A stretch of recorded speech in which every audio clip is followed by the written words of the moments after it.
가면서 늘 생각하는 게 있습니다. 이렇게 한 달 동안 쉬었다가 또 와서 말씀을 전하려고 그러면 뭔가 부족해요. 다리는 보이지는 않죠, 여러분들. 다리는 후두루들 떨리죠.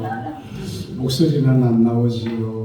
뭐 그렇지만 하나님 앞에 우리가 기도하면서 드리는 예배니까 제가 혹 떨더라도, 혹시 제가 혹 실수하더라도 용서해 주시기 바랍니다. 저는 지난 한 달 동안 전남 광주에서 생활을 했습니다. 여러 교회들, 크고 작은 교회들을 다니면서 성경이 없는 곳에 성경을 보내달라고 하는 그런 애틋한 마음을 가지고 교회를 다녔습니다. 교회가 응원해준 교회도 있고 또 그렇지 않고 교회의 여러 가지 사정에 의해서 목사님이 또 거절하시는 교회들도 있고, 그렇지만 하나님께서 기뻐하시는 일들, 하나님의 거룩한 일들을 하는 그런 문서 선교 사역을 잘 감당하고 왔습니다. 기도해 주셔서 고맙습니다. 우리 옆에 분들하고 이렇게 한번 얘기하겠습니다. 예수만 믿는 가정 됩시다. 예수님만 믿는 가정 됩시다. 예수님만 섬기는 가정 됩시다. 우리는 이렇게 교회에서 할 때마다 참 말은 잘해요. 그런데 실질적으로 우리가 예수 믿는 가정인가, 예수만 섬기는 가정인가 이렇게 한번 되돌아볼 때 참 그렇지 않다라고 하는 그런 반성을 많이 합니다.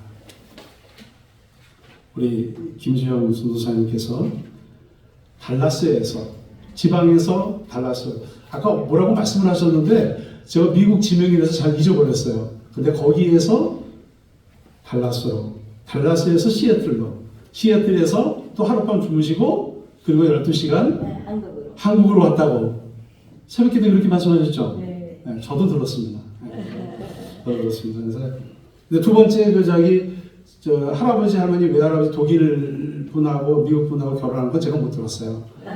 그건 못 들었습니다. 잘 수고하셨고 오시느라고 수고하셨고 환영합니다. 우리 생거진철교회에서 조한이를 위해서 가정을 위해서 계속 기도하고 있었던 것, 이렇게 함께 서로 교통하고 있었던 것 여러분 다 느끼시죠? 네. 조한이하고 주원이를 만나보니까 어떻습니까? 너무 좋아요. 너무 좋아요. 네.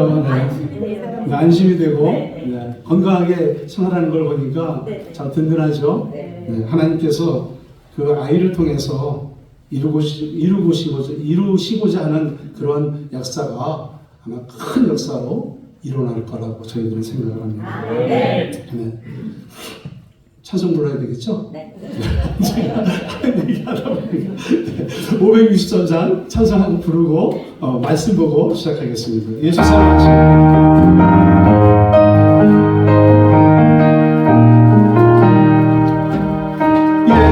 사랑하시는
가슴에 손을 얹고 하나님이 정말 나를 사랑하신다 한 걸 후렴을 한번 부르고요. 또 이번에는 옆에 있는 분한테 널 사랑하심, 예수님이 너도 사랑한다는 것을 함께 우리 불러보겠습니다. 시작.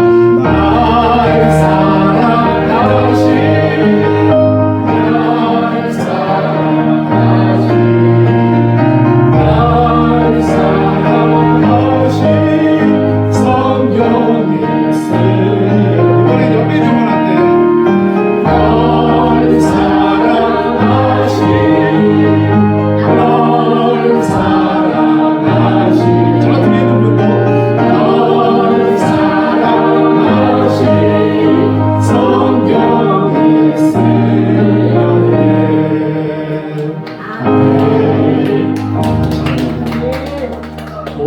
가정의 달이라고 합니다. 이렇게 카네이션도 꽂혀 있고요.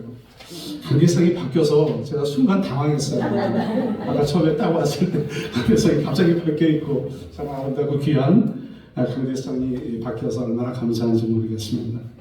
5월은 어린이 주일도 있고요. 어버이 주일도 있고 청년 교사의 주일도 있고 부부의 날도 있습니다. 또 여러 가지 근로자의 날도 있고 여러 가지 공휴일도 있습니다.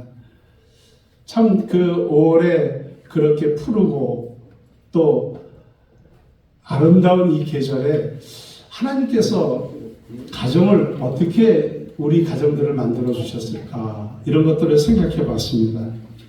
가정은 사회와 국가의 가장 기본적인 단위이죠.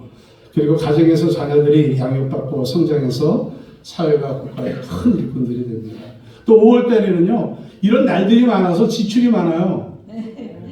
네, 솔직히 지출이 많습니다. 우리가 어린아이들 키웠을 때는 또 선생님들한테도 또 선물도 했고, 옛날에는 참 그런 촌지라고 해서 또 그렇게 보내기도 했지만, 지금은 또 이제 그런 것들이 많이 희석이 됐지만, 그래도 어린이날에 선물 주고, 또 어버이 또 날에 옛날에 작년에 내가 5만 원을 드렸나 10만 원을 드렸나 이렇게 생각하면서 이번에는 조금 더 적게 드리면 섭섭해 하실까봐 또 지출을 더 해서 또 봉투에 넣어가지고 또 드려야 되는 그런 또 이 5월달이 되었습니다.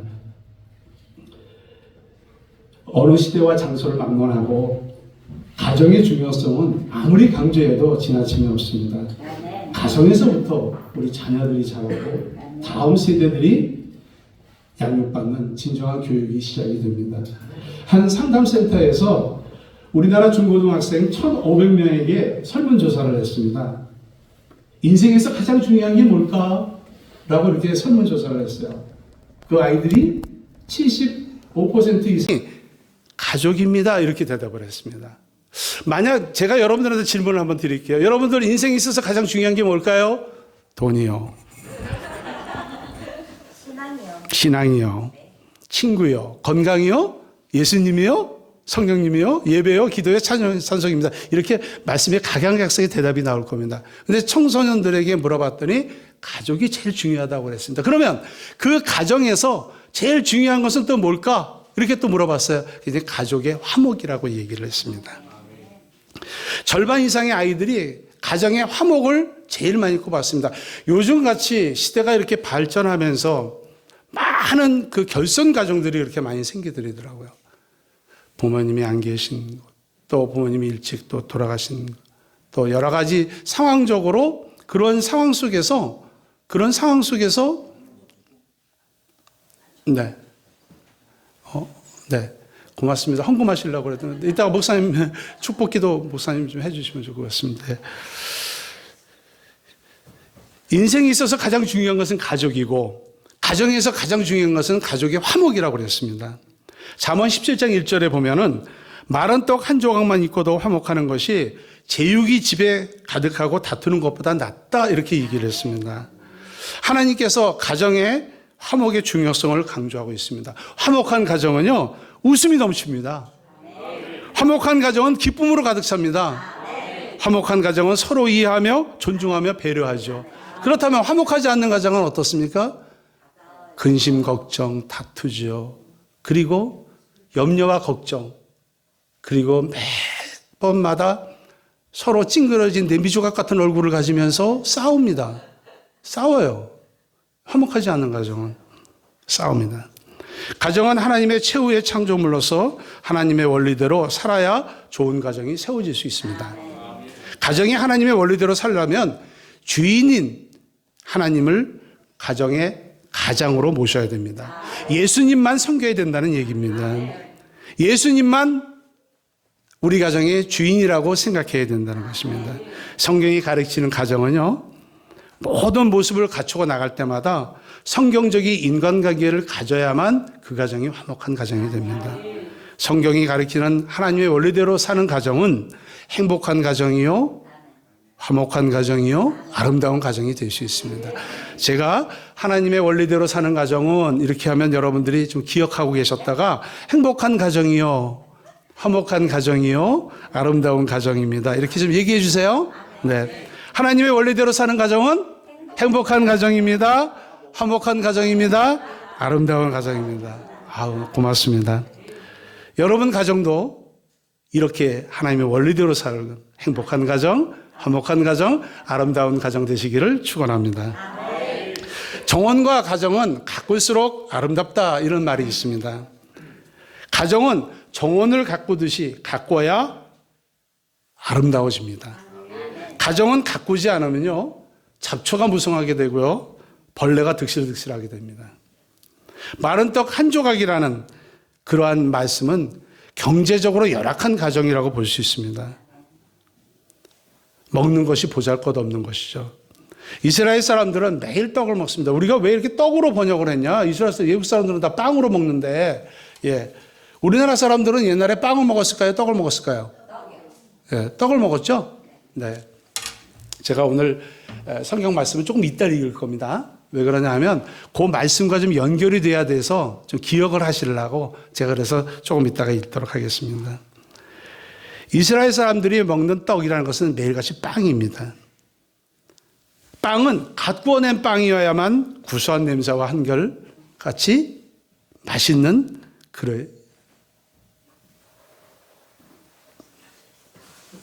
맛이 나오죠. 떡도 바로 만들어서 먹어야 어떻습니까? 말랑말랑하죠?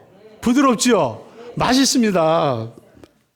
그런데 가난한 사람들은 매일같이 그 빵을 먹을 수가 없어서 곰팡이가 생기지 않도록 잘 말려두었다가 먹습니다. 마른 떡은 딱딱하고 참 맛이 없습니다. 그렇죠?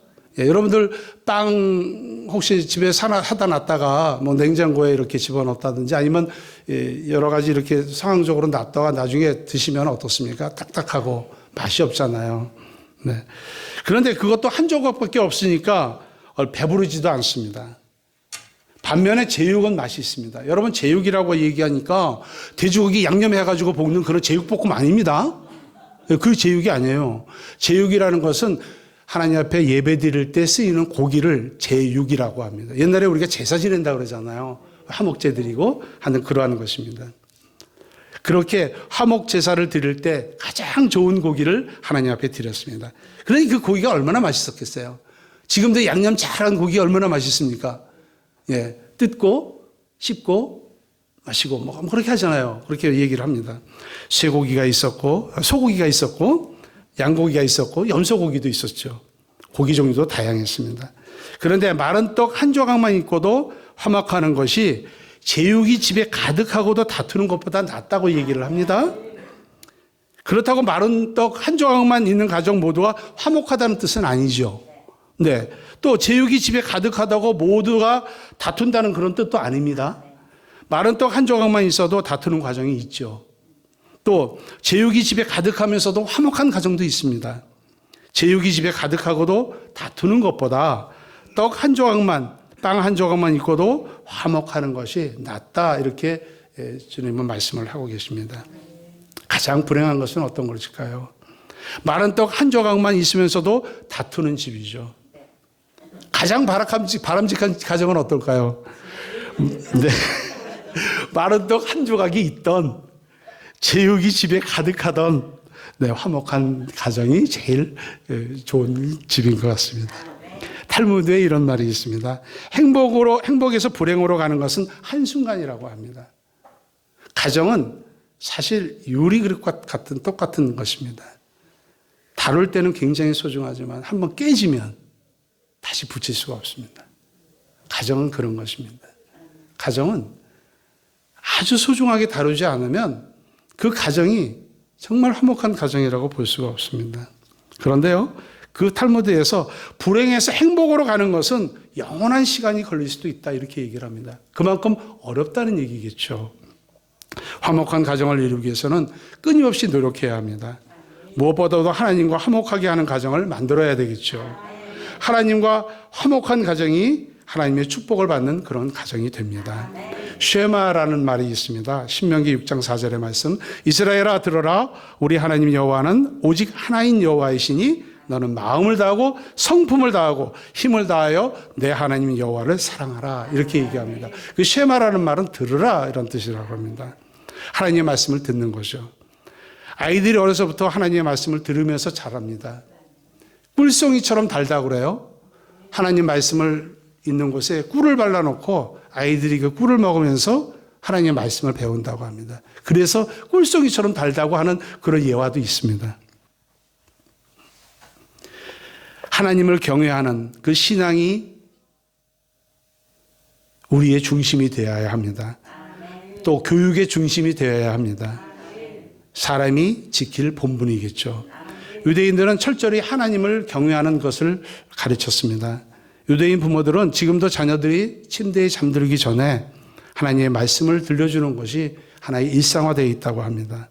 그들은 성경에 있는 말씀을 어려서부터 계속 들려주어서 마음속 깊이 하나님의 말씀이 스며들도록 그렇게 하고 있습니다. 시편 119편 105절에 보면 하나님의 말씀은 내 발의 등이요 내 길의 빛이니이다 이렇게 말씀하고 계십니다. 자녀들이 밝은 길을 걷기를 원한다면 예수님의 말씀을 가르쳐야 됩니다. 하나님의 말씀이 자녀들의 미래를 바르게 인도하실 겁니다. 북한의 김정은이가 우리나라를 쳐들어오지 못하는 이유 중에 하나가 중학교 2학년 학생들 때문이라고 합니다. 이 중학교 2학년 학생들은요, 럭비공처럼 어디로 튈지 모르는 비행 청소년들이 많고 또 그 아이들이 얼마나 애들이 드세고 거센지 그런 아이들이 많기 때문에 김정은이가 우리나라를 쳐들어오지 못한다고 할 정도입니다. 엄밀히 말하면 사실은 비행 청소년이라는 없죠. 다만 비행 부모가 있을 뿐입니다. 문제의 뒤에는 반드시 문제 부모가 있기에 마련입니다. 자녀들은 부모의 말을 본받는 것이 아니고 삶을 본받습니다. 부모들이 좋은 것을 보여주어야 하죠. 부정적인 것을 보이면 자녀는 그것을 그대로 본받게 됩니다. 자녀들은요, 귀로 배우는 것이 아니라 눈으로 본 대로 배운다고 합니다. 모든 가치관과 기준이 부모로부터 그대로 물려받는 것이죠. 여러분의 자녀가 10년 뒤에 또 어떤 사람이 될 것인지를 어느 정도 예언할 수 있다고 합니다. 그것은 여러분이 지금 심고 있는 것이 무엇인가에 달려 있다고 합니다.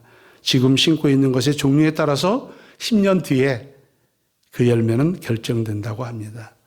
사람이 무엇으로 심든지 그대로 거두리라. 이것은 영원한 철칙이라고 합니다. 이것을 벗어날 사람은 아무도 없습니다.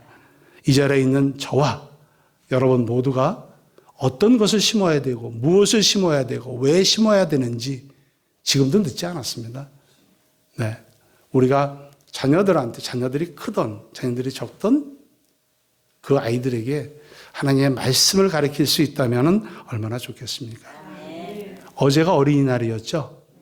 네, 근데 뭐 어린이날 여기 계신 분들은 손자 손주들이 있는 분들은 어린이날을 기억을 하실 것이고 그 손자 손녀가 아직 없는 분들은 어린이날을 잘 기억을 못합니다.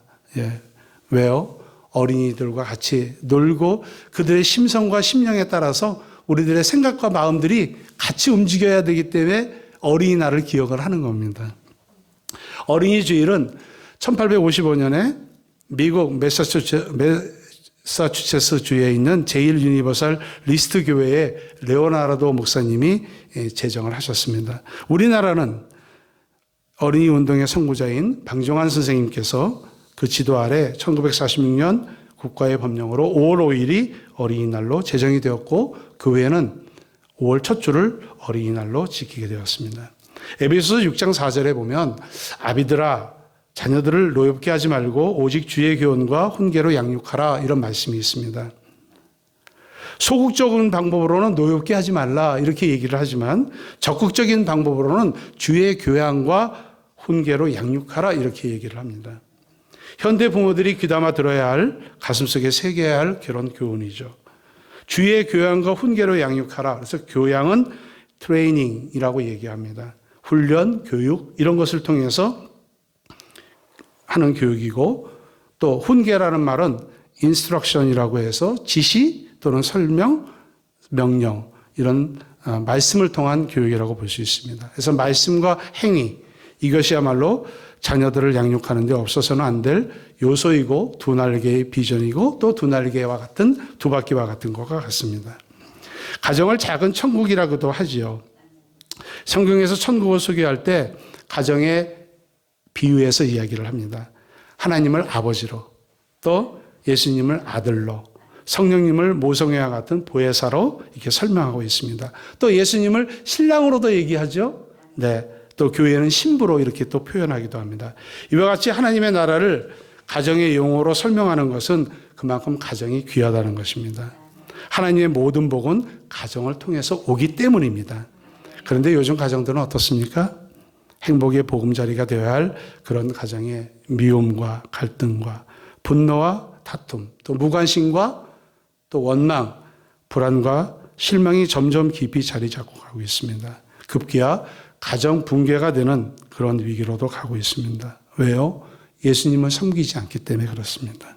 오늘 이제 본문 말씀을 좀 보겠습니다.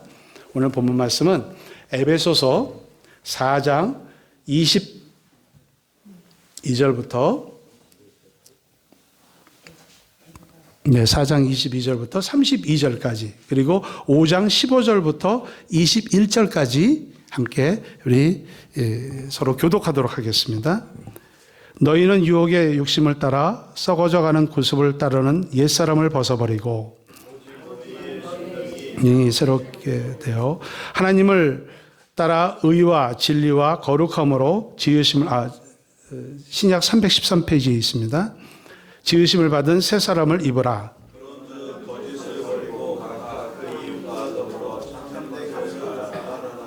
이는 우리가 서로 지체가 됨이라. 분을 내어도 죄를 짓지 말며 해가 지도록 분을 품지 말고 에게 틈을 주지 말라. 도둑질하는 자는 다시 도둑질하지 말고 돌이켜 가난한 자에게 구제할 수 있도록 자기 손으로 수고하여 선한 일을 하라. 무릇 더러운 말은 너희 입 밖에도 내지 말고 오직 덕을 세우는데 소용되는 대로 선한 말을 하여 듣는 자들에게 은혜를 끼치게 하라. 너희 하나님의 성령을 근심하게 하지 말라. 그 안에서 너희가 구원의 날까지 인치심을 받았느니라. 너희는 모든 악독과 노함과 분냄과 떠드는 것과 비방하는 것을 모든 악의와 함께 버리고 서로 친절하게 하며 불쌍히 여기며 서로 용서하기를 하나님이 그리스도 안에서 너희를 용서함 같이 하라. 그런즉 너희가 하십시오. 네, 그런즉 너희가 어떻게 행할지를 자세히 주의하여 지혜 없는 자같이 하지 말고 오직 지혜 있는 자와 같이 하여 세월을 아끼라. 때가 악하니라. 그러나 어리석은 자가 되지 말고 오직 주의 뜻이 무엇인지 이해하라. 술 취하지 말라. 이는 방탕한 것이니 오직 성령으로 충만함을 받으라.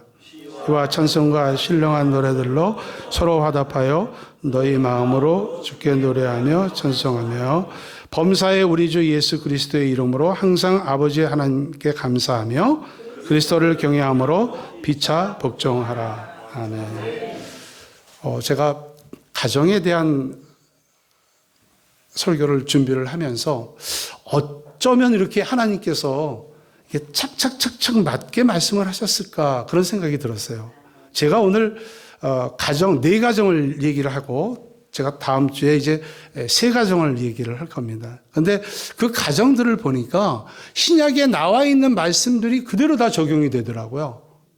제가 오늘 여러분들에게 들려드릴 가정은 아담, 노아, 아브라함, 이삭, 야곱의 가정입니다. 그리고 다윗의 가정을 제가 설명을 해드리려고 합니다. 그런데 제가 말씀을 이렇게 보니까 어쩜 이렇게 신약에 하나님께서 하지 말라 하는 그런 얘기 속에 그 가정들이 다 적용이 되더라고요. 그래서 제가 나중에 읽은 겁니다. 아담의 가정과 노아의 가정, 아브라함의 가정, 그리고 다윗의 가정에 대해서 거기서 주는 교훈이 뭘까 하는 걸 한번 생각해 봤습니다. 아담은 사탄의 꾀임에 빠져서 하와가 주는 선악과 먹지 말라고 하는 생명나무와 선악나무가 있지만은 선악나무 먹지 말라고 그랬어요. 그런데 보암직도 하고 먹음직도 하고 그 유혹에 이끌려서 선악과를 먹었지 않습니까? 그 먹고 나서 보니까 아내 하와 사이에서 가인과 아벨을 얻게 되었지만 에베소서 4장 27절 말씀입니다. 분을 내어도 죄를 짓지 말며 해가 지도록 본을 품지 말고 마귀에게 틈을 주지 말라 이렇게 말씀하셨잖아요. 그런데 가인은 어땠습니까?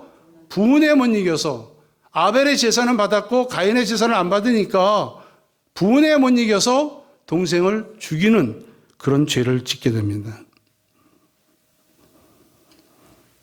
가인은 동생 아벨을 죽임으로써 자기 아버지가 선악과를 먹고 선과 악을 구별하게 되는 그러한 마귀의 꾀임에 넘어간 아담의 그 생각과 마음들을 그대로 이어받았습니다. 그러니까 분 품지 말라고 그랬어요, 여기에. 에베소서 4장 27절에. 또 분을 품어도 사람이 분을 안 품을 수는 없죠. 화가 나니까. 그렇지만 해가 지도록 품지 말라고 그랬는데 이 가인은 해가 지는 것뿐만 아니라 맨날 며칠을 아벨을 어떻게 죽일까 이것만 생각하고 결국은 죽일 수밖에 없는 그런 상황이 됐습니다. 어떻게 됐습니까? 일생 떠돌이가 됐죠. 떠돌이가 됐습니다. 아담이 선악을 알게 하는 그 열매를 먹음으로써 악한 마음이 자식에게 전수된 겁니다. 아담과 하와는 아들을 잃어버린 비통함과 슬픔은 이루 말할 수 없는 상처와 아픔으로 남았을 겁니다. 아니, 내 자식이 그렇게 생명을 쉽게 생각하고 죽일 수 있는 그런 내 아들이었다는 것을 생각할 때 아담과 하와는 아마 땅을 치며 후회했을 겁니다. 왜 선악과를 먹었을까 하는 그런, 이게 성경에 나오는 얘기는 아닙니다. 제가 깊이 묵상하면서 이렇게 쓰진 않았을까 하는 그런 생각을 해본 겁니다. 자식을 먼저 앞세운 부모는요, 평생 그 자식을 앞세운 그 상처와 아픔이 자기 그 가슴 속에 남아있는다고 합니다. 아담과 하와는 최초의 아름다운 가정이었지만 최초로 가정이 깨어지는 그런 불행한 가정이 되어버리고 말았습니다. 얼마나 안타깝고 안타까운지 모르겠습니다. 제가 성경을 보면서 그렇구나. 하나님께서 이거를 하지 말라고 명령하셨을 때는 왜 하지 말라고 명령을 하셨을까 하는 것을 깊이 묵상하면서 그 아담의 처음에 하나님께서 아름답고 귀한 아담을 창조하셨고 그리고 그 안에 하와를 주시면서 아름답고 귀한 가정을 꾸려나가라 이렇게 얘기했지만 결국은 선악과를 따먹으면서 에덴 동산에서 쫓겨나고 그리고 수고하고 해산의 고통을 갖는 그런 아픔 속에서 갔지만 그래도 하나님은 아름다운 가정을 이루시기를 그렇게 원했지만 그렇지 못했습니다. 노아의 가정의 문제점은 뭘까요?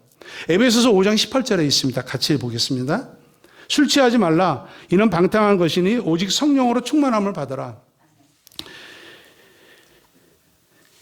당대의 의인이었고 하나님의 말씀에 순종해서 물로 심판하는 그 심판 속에서 벗어났습니다. 누가요? 노아가 그의 아내와 함께 셈과 함과 야벳의 세 자녀와 그의 며느리 8명이 방주에서 생명을 건졌습니다. 그런데 그 노아도 농사를 지면서 포도주를 먹었고 취해서 벌거벗은 채로 누워서 있었던 그런 상황을 만들었습니다. 본인이 만드는 겁니다. 가나안의 아버지인 함이 들어와서 아버지의 부끄러운 행동에 대해서 셈과 야벳에게 말함으로써 그 손자인 가나안의 저주를 받은 독한 말을 쏟아내게 됩니다. 누가요? 노아가 쏟아내게 됩니다. 본인이 술을 먹고 취해서 옷을 벗고 그러고 있었던 그런 상황이었는데 그것을 자기 아들은 하나님이 축복하셨어요. 셈과 함과 야벳은 하나님이 다 축복하셨습니다. 그런데 그 함의 자손들은 4명이나 있었습니다. 구스, 미스라임, 붓, 그 다음에 가나안이었습니다. 그런데 왜 유독 가나안에게 형제들의 종이 되고 노예가 될 거라고 왜 저주를 하셨을까? 이것도 성경에는 나오지 않습니다. 그런데 제가 묵상을 해보니까 그런 생각이 들었습니다. 본인이 잘못했는데 왜 그 손자에게 저주를 퍼부었을까? 그 할아버지의 의도가 뭐였을까? 하는 걸 생각해 봤습니다. 창세기 9장 18절에 보면은요, 노아의 세 아들, 셈과 함과 야벳이라는 말이 나오는데 그 중에서 맨 마지막에 가나안의 아버지 함이라고 이렇게 얘기 나옵니다. 그래서 왜 4명의 자손이 있다, 함에 4명의 자손이 있었다고 그랬잖아요, 조금 아까? 그런데 왜 마지막 가나안의 아버지라고 표현을 했을까? 제가 생각을 해봤습니다. 아담과 하와가 선악과를 먹고 나서 벗은 몸을 보고 무화과 잎으로 자기들이 치마로 가렸다고 했습니다. 이게 창세기에 나오지 않나요? 예. 그런데 왜 갈았습니까? 벗은 몸을 보고 수치스럽고 부끄러움을 타서 그 무화과 나무 잎으로 치마로 가렸다. 하나님께서는 나중에 가죽옷을 입혀서 둘러줬다고 이렇게 말씀을 하십니다. 그렇게 볼 때 노아의 벌거벗은 몸도 부끄럽고 수치스러운 모습이었을 겁니다. 왜 우리가 이렇게 다 옷을 입고 있겠습니까? 벌거벗고 수치스러운 그런 모습을 가리기 위해서 그런 거 아니겠습니까?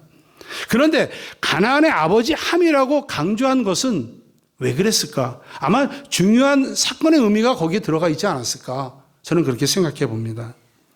함의 넷째 아들인 가나안이 바르지 못한 행동으로 인해서 함이 그것을 합리화하기 위해서 셈과 야벳에게 가서 이야기하지 않았을까? 이런 생각을 해봅니다. 그래서 그 노아의 가정을 또 한번 가정해 봅니다. 제가. 왜 가나안의 아버지 함이라고 그랬을까? 그 아들이 구스도 있고 미스보셋도 있고 붓도 있었는데 왜 가나안의 아버지 함이라고 그랬을까? 아마도 그 가나안의 어떤 어린 아이의 행동 속에서 그러한 것들이 보이지 않았을까? 그리고 함은 그 가나안의 어린 아이의 행동을 합리화시키기 위해서 또 이야기하지 않았을까? 그래서 어떻게 했어요? 셈과 야벳은 옷을 뒤로 해가지고 이렇게 해서 가서 덮어드렸습니다. 그렇죠? 그렇게 덮어드렸어요. 이렇게 가나안을 저주하면서 노아는 그 아내와 얼마나 싸웠겠습니까? 왜 당신이 잘못해놓고 손자한테 그런 저주를 퍼붓냐? 이렇게 하면서 싸웠을 거라고 상상을 제가 해봅니다. 하나님이 축복하신 함인데 그 손자에게 악담을 퍼붓으니 그 며느리하고는 또 어떤 관계였겠습니까? 제가 그런 가정의 노아의 가정을 한번 상상해 보는 겁니다. 하나님의 말씀은 거기 나와 있지 않습니다. 그런데 그런 것들을 생각해 보면서 가정이라는 것이 우리가 얼만큼 우리의 행동과 말과 이런 것들이 얼마나 조심스러워야 될까? 이런 것들을 한번 생각해 보는 겁니다. 아브라함의 가정은 또 어땠습니까? 하나님께서 분명히 너의 씨로 인해서 큰 민족을 이루겠다라고 말씀하셨지만 어떻게 했어요? 그 순종하지 않았습니다. 자식이 없으니까 어떻게 했어요? 조카를 다른 사람을 대리인으로 세우겠다. 자기 장자로 세우겠다. 대를 이어서. 아니잖아요. 그러다가 어떻게 했습니까? 하갈을 통해서 이스마엘을 낳습니다. 그리고 또 사라는 이삭을 낳죠. 그러면서 결국 이스마엘과 이삭은 서로 헤어지는 그런 아픔도 갖는 그런 가정을 이삭이 또 갖게 됩니다. 아브라함은 순종하지 않았어요. 하나님께서 이제 너 씨로 반해서 큰 민족을 이루겠다 이렇게 말씀을 하셨지만은 아브라함은 그것을 믿지 못하고 자기 나이가 점점 많아지고 아내는 더 이상 아기를 출산할 수 없는 그런 상황이 되니까 하갈을 통해서 이스마엘을 낳습니다. 이삭은 자라면서 봤을 겁니다. 이복형의 이스마엘의 그 용맹과 그 거친 모습 그리고 그 강인한 모습들을 봤을 겁니다. 또 리브가와 결혼해서 에서와 야곱 쌍둥이를 얻었지 않습니까? 그런데 에서를 편애하는 이삭은 어땠습니까? 에서가 사회성이 뛰어나고 사냥도 잘하고 여러 가지 것들을 잘하는 그런 똘똘한 아이로 봤습니다. 근데 리브가는 어땠습니까? 리브가는 조용하면서도 지혜 있는 야곱을 좋아하는 그런 가정이었습니다. 여기에서 우리가 볼 수 있는 것이 편애입니다. 아버지는 자기 이복형이었던 이스마엘을 보면서 에서가 그렇게 사회성을 가지고 생활을 하니까 에서를 좋아하고, 리브가는 조용조용하면서도 지혜 있는 야곱을 좋아하는 그런 편애하는 그런 가정이었습니다. 오늘 에베소서 4장 28절에 이런 말씀이 나옵니다. 도둑질하는 자는 다시 도둑질하지 말라고 말씀하시는데, 에서의 장자권과 축복권을 도둑질한 야곱은 결국 야반도주하면서 기나긴 20년의 객지 생활을 하게 됩니다. 말라기 1장 2절 3절에 보면 여호와가 말하노라, 에서는 야곱의 형이 아니냐, 그러나 내가 야곱을 사랑하였고 에서는 미워하였으며, 이런 말씀이 나와요. 에서에 대한 얘기가 몇 군데 성경에 또 나옵니다. 하나님께서 미워하신 것은 에서가 아닙니다. 에서의 그릇된 행위였습니다. 하나님께서는 에서의 속물적인 태도, 반환적인 태도를 미워하신 겁니다. 에서가 부모의 말씀을 거슬렸죠. 이방인 땅과 딸들과 결혼하지 말라. 그런데 그들과 결혼했습니다. 결국 부모를 거스리는 것은 하나님을 거스리는 것이고, 장자권을 헌신짝처럼 버리고, 그리고 이방인 여자와 결혼하면서 하나님의 뜻을 따르지 않았기 때문에 에서의 모든 삶을 하나님께서는 축복권을 거절하신 겁니다. 10손가락 깨물어서 안 아픈 손가락이 없지 않습니까? 부모에게 있어서 자식은 하나같이 사랑스럽고 소중한 존재이죠.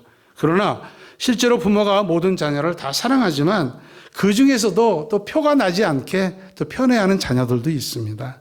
왜요? 그건 당연한 일이죠.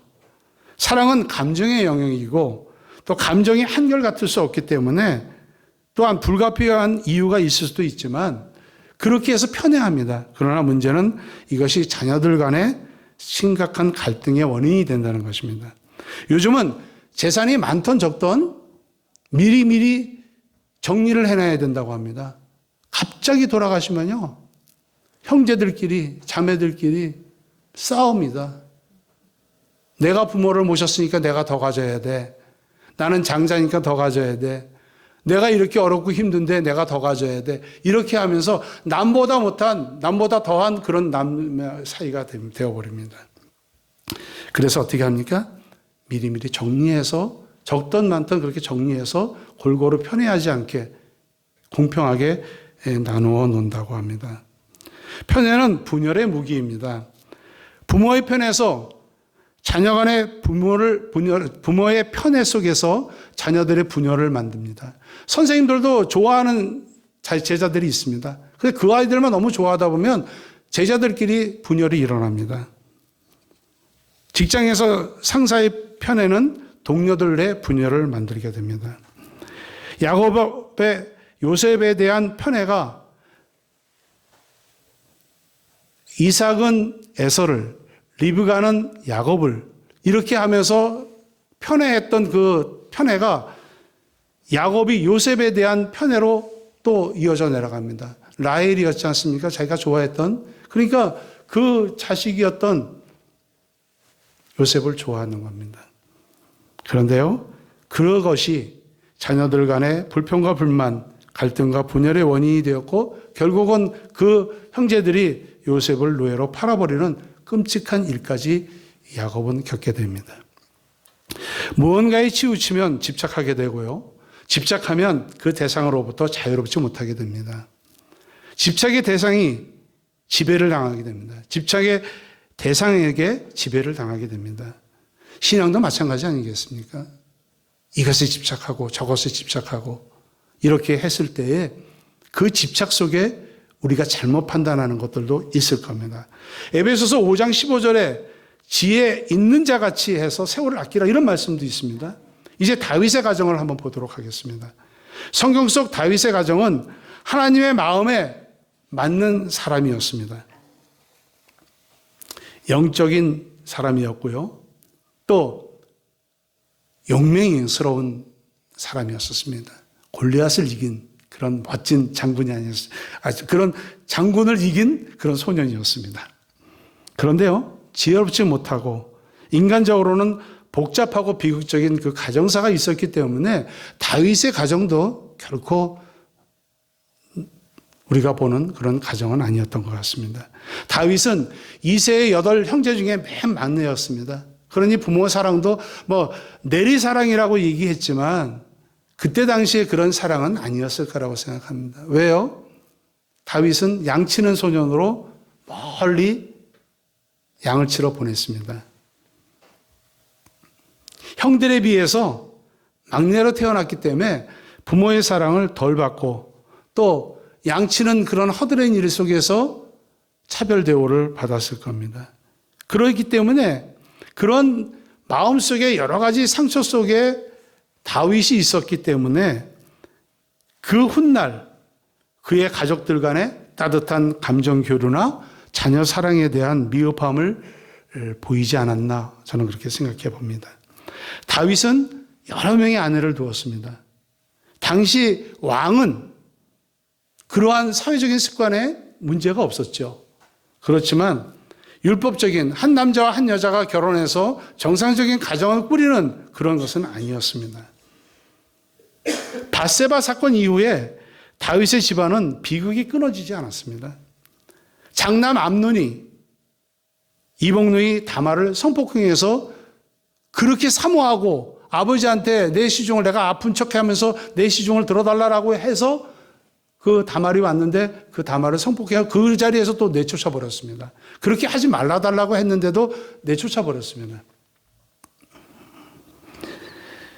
이에 분노한 압살롬이 암논을 살해하는 자녀들 사이에 피비린내 나는 복수극이 일어나기 시작합니다. 다윗은 아들들의 죄악, 암논의 그 성폭행하고 또 압살롬의 반역 이런 것들에 대해서 지혜롭고 아주 슬기롭게 그것을 대처하지 못했습니다. 그 아이들에게 그것은 잘못됐다라고 징계하거나 바로잡지 않고 방임하는 태도를 보였습니다. 다윗은 가정을 다스리는 데 있어서 가정 내의 공경이나 사랑을 표현하는 행동이 부족했습니다. 사랑을 받는 것뿐만 아니라 행동으로 사랑을 표현하는 것이 가정에서 얼마나 중요합니까? 내가 너를 사랑한다? 내가 너를 좋아한다? 물론 그것을 받지 못하는 자녀들도 있고 또 그것을 표현을 못하는 부모들도 있지만 그렇게 표현을 했을 때도 여러 가지 상황 속에서 그것이 또 잘 이렇게 맞지 않는 그런 경우들도 있습니다. 다윗의 아내 아비가일 참 좋은 여자입니다. 남편이나 가정이 약한 상태에서도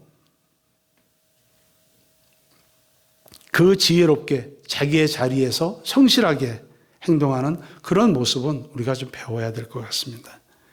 다윗의 가정은 하나님의 은혜는 입었어요. 그러나 다윗의 지혜롭지 못한 그런 태도, 인간적인 죄, 그리고 방임한 죄, 그리고 하나님 앞에서 기도하면서도 하나님 기도하는 다윗이었거든요. 시편을 보시면 얼마나 많은 시편을 쓰셨습니까? 그럼에도 불구하고 왜 가정에 대해서는 그렇게 소홀히 했을까? 이렇게 생각해 봅니다. 결국은 다윗도 가정적 아픔을 겪는 그런 가정으로 성경에 기록되어 있습니다. 오늘 4 가정을 한번 봤습니다. 제가 잘 못했다는 가정을 이렇게 보여드리는 이유는 왜 그랬을까 하는 그런 반면 교사를 우리가 좀 해봐야 되지 않을까. 아담은 하나님이 그렇게 아름답고 귀하고 보기에 좋았더라고 했던 그 아담과 또 하와의 그 아름다운 가정이 선악과를 먹으면서 가정이 깨어졌고, 그리고 가인은 그 악을 이어받아서 결국 자기 동생을 죽이고, 또 노아도 술 취해서 벌거벗고 그 벌거벗은 것이 수치심과 부끄러움인 것을 알면서도 그것을 통해서 왜 가나안의 아버지 함, 그 가나안을 저주했을까 하는 그러한 우리들이 보는 관점을 찾아봐야 되겠다, 그런 얘기입니다.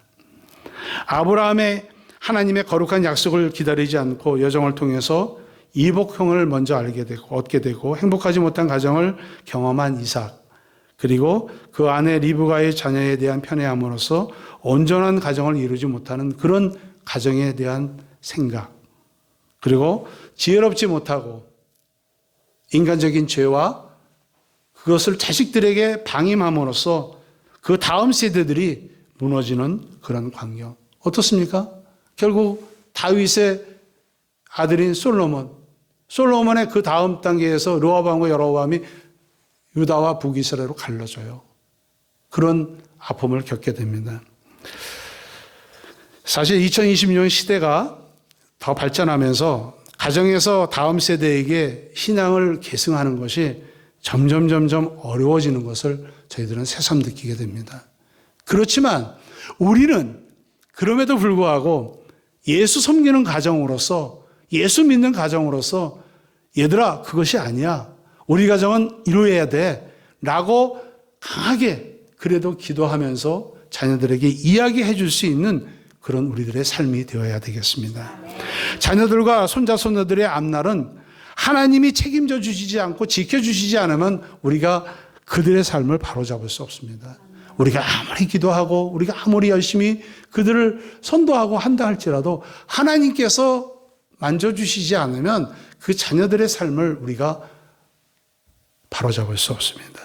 현대의 문명과 문화는 아담이 선악과를 보았을 때처럼 보암직도 하고 그 속에 빠져들기도 하고 화려하죠. 죄악을 향해 달려가는 사회입니다. 게임, 마약, 음란물 이런 것들이 우리가 눈을 조금만 돌려도 우리의 시선을 끄는 그런 문화적인 것들이 얼마나 많은지 모릅니다. 아담이 선악과를 봤을 때 보암직도 하고 먹음직도 하다고 그랬어요. 예, 지금 문화가 그렇습니다. 초등학교 3학년 정도만 돼도 다 핸드폰이 있어요. 게임에 몰두해서 그 게임이 뭔지도 모르고 거기에 심취돼서 시간 가는지도 모르고 살아가는 그런 아이들 얼마나 많은지 모르겠습니다. 우리나라 또 마약 청정국이었던 우리나라가 얼마나 지금 마약이 성행하는지 모릅니다.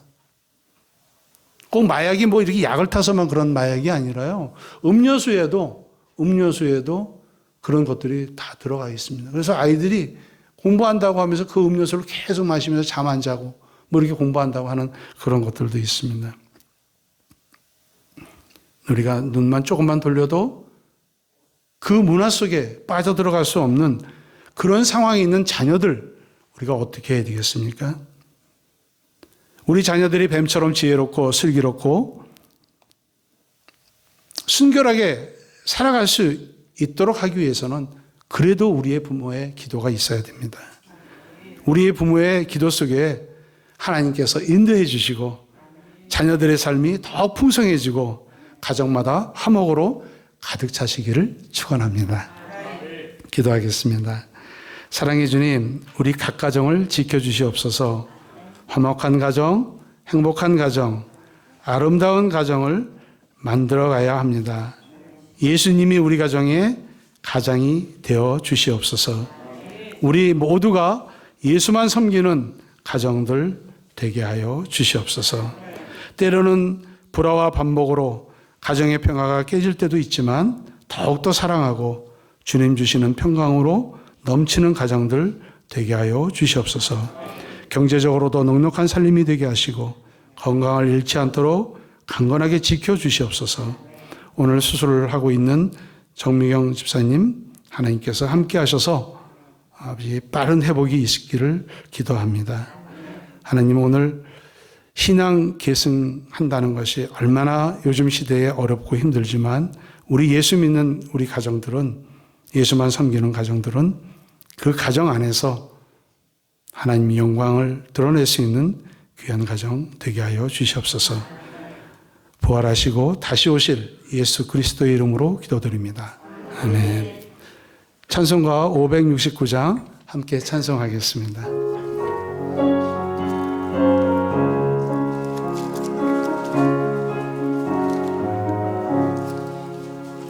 선한 목자 되신 우리 주 항상 인도하시고 그런 좋은 곳에서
가정과 개인을 위해서 우리 가정에 아픔이 있는 가정들도 있습니다.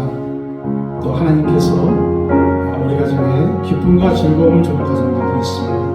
그러나 하나님께서 우리 자녀들을 통해서 우리 또한 하나님 앞에 자녀요, 또 우리가 부모님 앞에 또 자녀입니다. 우리는 자녀들한테도 잘하는 것처럼 우리 부모한테도 잘할까 한번 생각해 보실 수 있는 그런 시간들 되었으면 좋겠습니다. 조한이 5월 9일 날 특별 기도회를 한다고 합니다. 하나님께서 그 어린 마음에 아픔을 잘 이겨내고 이렇게 한국까지 잘 도착을 했습니다. 스테로이드를 지금 5번을 또 맞아야 된다고 합니다. 그럴 때마다 예민하고 그럴 때마다 밥맛이 없는 그런 상황 속에서 한국에서 5월 20일까지 생활할 때까지 건강하게, 그리고 잘 또 미국에 도착할 수 있는 여러 가지 상황들 하나님 축복해 주시고 인도해 주시고, 그 동생 또 주원이가 있습니다. 함께 형제가 건강하게 잘 생활할 수 있도록 기도해 주시고, 하나님 앞에 가정의 아픔과 또 가정의 기도하는 제목들 하나님 다 응답해 주시고 인도해 주시라고 우리 주여 한번 부르고 기도하겠습니다. 주여!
가정을 보았습니다. 그 가정 속에 우리 부모가 또는 자녀들이 어떻게 그 가정 가운데서 죄악인 난무하고 또 자녀들이 다르게 커나가지 못하는 것들을 또 좀 배웠습니다. 우리 가정이 이러한 가정들을 아버지 보면서 우리 가정은 어떻게 가정을 이끌어야 될 것인가 하는 것들을 생각해보는 귀한 시간들 되게 하여 주시옵소서. 경제적으로, 건강으로, 또 하나님 아버지 아픔을 갖고 기도하는 가정들도 있습니다. 하나님께서 그 가정 가운데 또 나의 삶 가운데 하나님 인도하시고 축복해 주시는 귀한 5월달 되게 하여 주시옵소서. 주한이와 주원이가 한국에 와 있습니다. 건강하게 잘 생활하고 기쁨으로 생활하며 나갈 수 있도록 축복하여 주시고, 미국에 다시 귀국하는 그날까지 하나님의 사랑과 은혜로 덧입혀 주시옵소서. 앞으로 주한이가 2년 이상 더 항암 치료를 해야 된다고 합니다. 하나님, 우리 주한이 작은 몸에 지치지 않게 하시고 하나님 성령의 능력과 힘으로 덧입혀 주셔서 하나님 도와주시고 축복하여 주시고 그 사랑의 손길로 인도하여 주시옵소서. 예수님 이름으로 기도드립니다.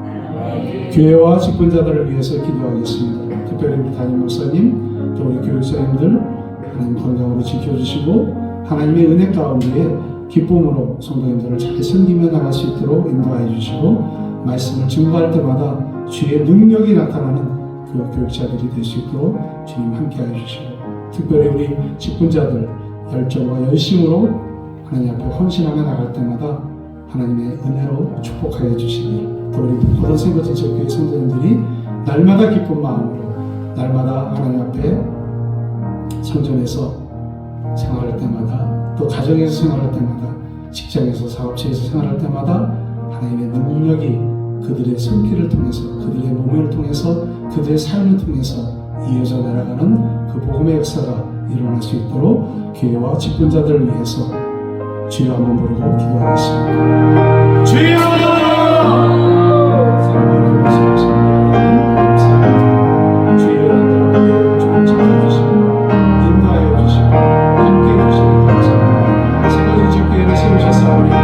하나님께서 올해 2026년부터 착하고 충성된 성도들이 많이 일어날 수 있도록 인도하여 주시옵소서. 무엇보다 하나님의 영광을 보일 수 있는 귀한 아버지 교회가 될 수 있도록 주님 도와주시고 함께하여 주시옵소서. 다른 목사님을 기억하여 주시고 하나님 교육자들에게 은혜와 사랑을 보여주시고 말씀을 전할 때마다 능력의 말씀을 전하게 하시고 말씀을 전할 때마다 몸이 전하는 전하시고 말씀의 전할 때마다 하나님의 귀한 역사가 일어날 수 있도록 도와주시고 우리 친구들 이름 없이 빛도 없이 오시는 역사하시고 축복하여 주시옵소서. 세미지적인 성도들에게 하나님의 사랑이 마음을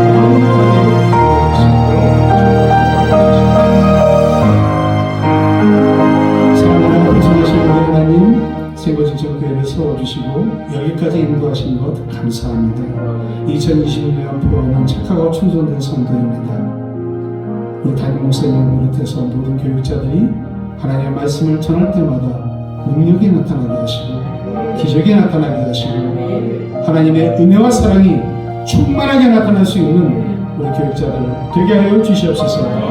특별히 하나님께서 우리 직분자들을 세우셨사오니 이름 없이 빛도 없이 그 일들을 감당할 때마다 기쁨으로 감당케 하시고 하나님의 은혜가 내가 이렇게 내게 족하다라는 그런 기쁨을 가지고 헌신할 수 있는 직분자들 되게 하시고 생거진정교회 모든 성도님들이 날마다 하나님 앞에 가까이 나가는 그러한 성도들 되게 하여 주시고 주의 능력으로 살아갈 수 있도록 인도하여 주시옵소서.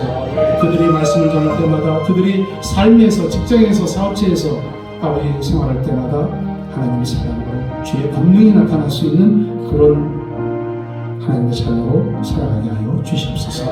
하나님 앞에 감사드리며 예수 그리스도 이름으로 기도드립니다.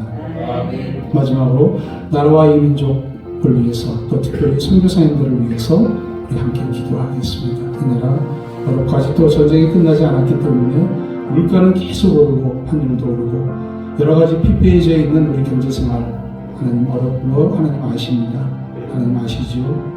하루속에 전쟁이 끝나게 하시고 세계적인 평화가 다시 이루어져서 모든 것이 안정되고 하나님의 평강 가운데 이루어질 수 있도록 주여 한번 부르고 기도하겠습니다. 주여!